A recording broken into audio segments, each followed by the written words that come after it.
बिहार में पिछले 3 साल से मैं बताता रहा हूं कि बिहार में दल कैसे बनता है। दल जो बनाता है वो दल का बनता है नेता, और ये उसी दिन घोषणा कर देता है कि हमारे बाद होगा हमारा बेटा।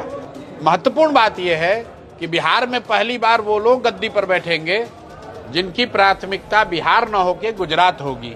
अब गुजरात के हितों को ध्यान में रखकर बिहार को चलाया जाएगा।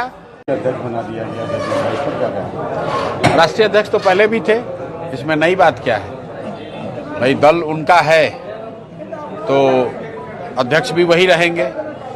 बिहार में पिछले 3 साल से मैं बताता रहा हूं कि बिहार में दल कैसे बनता है। दल जो बनाता है वो दल का बनता है नेता, और ये उसी दिन घोषणा कर देता है कि हमारे बाद होगा हमारा बेटा। तो नीतीश जी का दल भी अब उससे अपवाद नहीं है। 30-35 वर्षों तक समाजवाद, लोहिया, जेपी की बात करने वाले नीतीश कुमार जी ने भी जो बात थी वही सामने आई कि ये दल नीतीश कुमार का है, नीतीश कुमार उसमें अध्यक्ष रहेंगे और उनके बाद उनके बेटे को उसका नेतृत्व मिलेगा। तो जो दूसरे दलों के बारे में लोग कहते हैं, जिस बात को कह के नीतीश कुमार अपने को अलग बताते थे, बेहतर बताते थे, आज कहीं ना कहीं नीतीश कुमार भी उसी रंग में रंगे हुए दिख रहे हैं। जैसे नीतीश जी अब राज्यसभा चले जाना, इसमें क्या लगता है जैसे डिप्टी सीएम का काफी समाज चौधरी का कि सीएम बनेंगे, तो क्या इस चीजों को ये देखिए, पहली बात तो इस तरह का कोई आप लोग जो स्पेकुलेशन कर रहे हैं कि कौन बनेगा, ये बिल्कुल बेकार काम है। किसी को नहीं मालूम है कौन बनेगा। बनेगा वो जिसकी इस जीत में भूमिका है।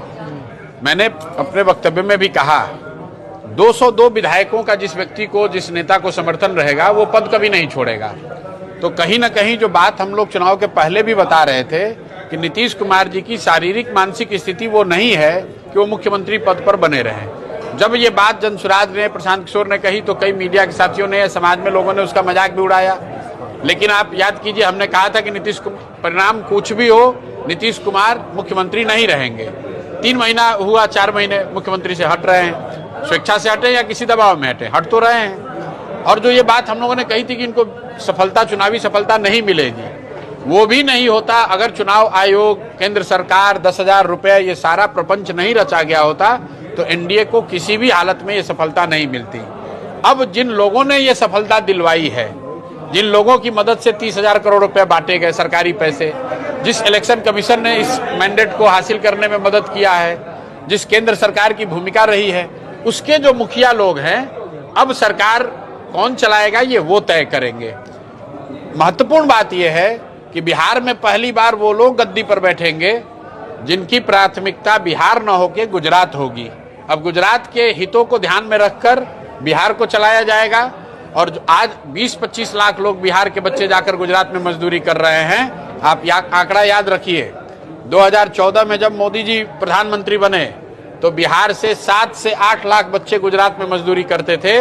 आज मोदी जी के प्रभाव से, मोदी जी के प्रयास से आप देख लीजिए, आज 20 लाख बच्चे बिहार के गुजरात में मजदूरी कर रहे हैं। और अब जब उनका बनाया हुआ मुख्यमंत्री यहाँ बैठेगा तो आने वाले 5 वर्ष में ये 20 लाख की संख्या बढ़ के 30-40 लाख होगी।